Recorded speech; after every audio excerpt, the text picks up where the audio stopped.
Video को like और subscribe करें और बेल आइकॉन को दबाएं। एक बार की बात है, गौतम बुद्ध अपने शिष्यों के साथ एक गांव से दूर किसी बड़े नगर की तरफ जा रहे थे। गर्मी के दिन थे और रास्ता भी बहुत लंबा था।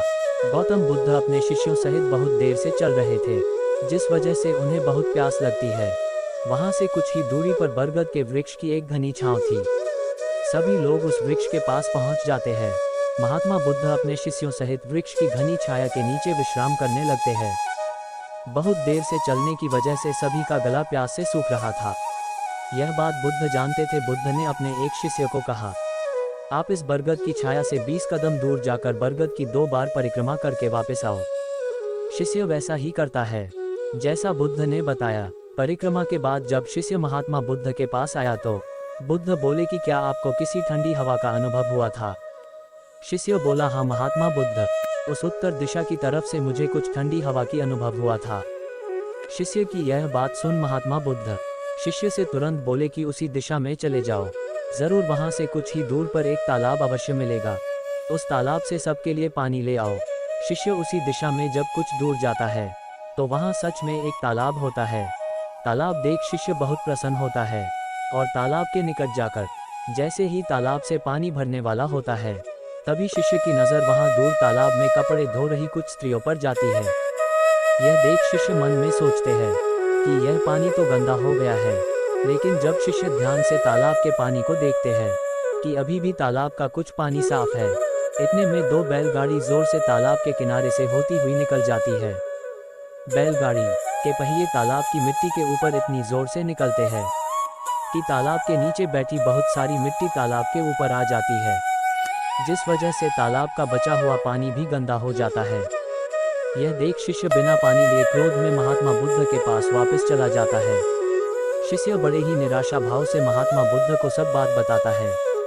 शिष्य की बातें सुन सभी शिष्य बोलते हैं कि हमें तुरंत यहाँ से निकलना चाहिए, किसी दूसरी जगह पानी की खोज करनी चाहिए, वरना प्यास के मारे जान निकल जाएगी। इधर महात्मा बुद्ध सभी को शांत होने के लिए कहते हैं और बोलते हैं कि धीरज रखो, कुछ देर यहीं बैठो, उचित समय आने तक संयम बनाए रखो। सभी महात्मा बुद्ध की बात सुनकर शांत हो जाते हैं और वहीं बैठ जाते हैं। कुछ समय बीत जाने के बाद महात्मा बुद्ध फिर से अपने शिष्य को उसी तालाब से पानी लाने के लिए कहते हैं। शिष्य बिना कोई सवाल किए उसी तालाब से पानी लेने के लिए फिर से चला जाता है। तालाब की हालत देख शिष्य को यकीन नहीं होता। तालाब का पानी पूरी तरह से साफ होता है।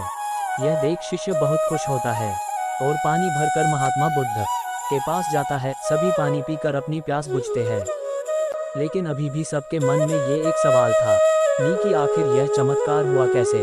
तालाब का सब पानी तो गंदा था। उन्हें लगा कि जरूर ये बुद्ध की शक्ति है।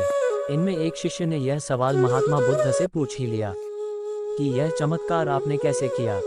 शिष्य का जवाब देते हुए महात्मा बुद्ध बोले कि यह कोई चमत्कार नहीं, यह आपके सब्र का फल है। यह फल है आपके सब्र बनाए रखते हुए उचित समय के इंतजार का। जितनी देर हम सब लोगों ने सब्र किया, उतनी देर तक तालाब के पानी के ऊपर तैर रहे सभी गंदे तत्व और मिट्टी तालाब के पानी के नीचे बैठ रहे थे। फिर कुछ देर बाद शिष्य जब वहां तालाब के पास पहुंचा, तब तक सब दूषित कण नीचे बैठ चुके थे, जिस वजह से तालाब का पानी पहले की तरह साफ हो चुका था तथा तालाब साफ दिखाई दे रहा था। यदि उस समय आप लोगों ने सब्र न किया होता, धैर्य न रखा होता, तो आप सब इतनी गर्मी में पानी की खोज में प्यासे रहकर शायद अब तक मृत्यु को प्राप्त हो गए होते। क्योंकि यहाँ से अगला कोई तालाब है या नहीं, और होगा भी तो क्या उसका पानी साफ होगा या नहीं। इन सब कारणों से आप कभी प्यास न बुझा पाते और प्यास से मर जाते। जैसी स्थिति हम लोगों के समक्ष आ जाई है, वैसी ही स्थिति और मुश्किल दौर जिंदगी के हर मोड़ पर आएंगे। तब उस समय भी आपको ऐसे ही संयम बनाए रखना होगा और अपने विवेक से काम लेते हुए ही आपको एक उचित फैसले के साथ सही नतीजे पर पहुंचना होगा। हर मुश्किल दौर में सब्र रखते हुए ऐसे ही शांत मन से ही कोई फैसला लेना चाहिए जिसका आपके और दूसरों के लिए अच्छा हो। क्योंकि ऐसी स्थितियों में लोग अक्सर गुस्से में आकर अपना सब्र खो देते हैं और गुस्से तथा जल्दबाजी में गलत काम और फैसला कर बैठते हैं, जिसका बुरा परिणाम उनको भविष्य में देखने को मिलता है, जिसमें खुद का नुकसान अधिक होता है। कुछ परिस्थितियां जीवन में ऐसी होती है जहां हमें सब्र बनाए रखते हुए उचित समय का इंतजार करना होता है। लेकिन लोग अक्सर यहीं पर अपना सब्र खो देते हैं और उचित समय आने का इंतजार नहीं करते, जिस वजह से उनको आगे चलकर दुख और मुश्किलों का सामना करना पड़ता है।